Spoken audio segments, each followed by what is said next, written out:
13:47 to 59. So today it talked about how if there's mold, if there's persistent mold or something that turns fabric or anything like that a certain color, greenish or reddish, then it needs to be examined, see if it's persistent or not. If it's persistent, then burn. If not, then wash and then re-examine.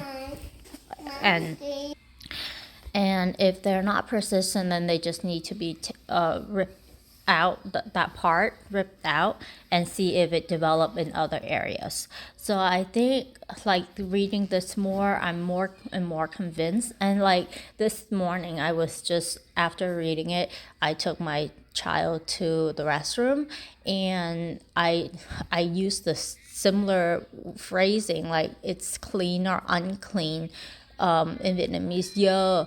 Then it's like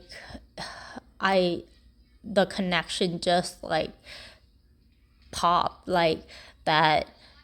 Yeah, like God is like dumbing it down. He's saying things in a very like easy way for people who doesn't have all the scientific like facts that we now have to understand what is to be touched and what is not to be touched.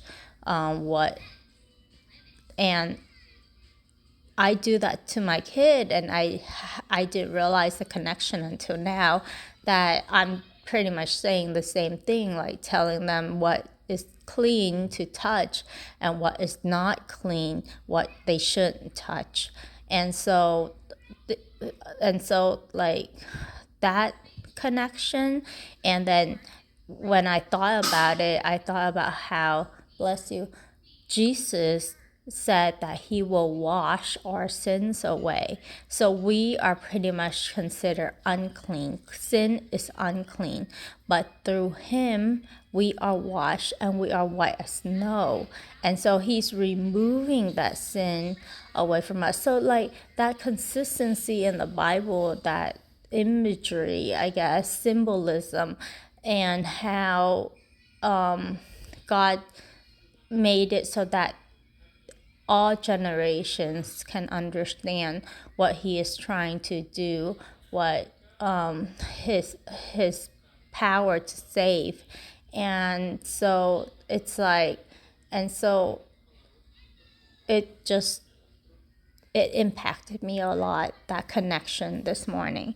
And so that was really, really eye-opening for me.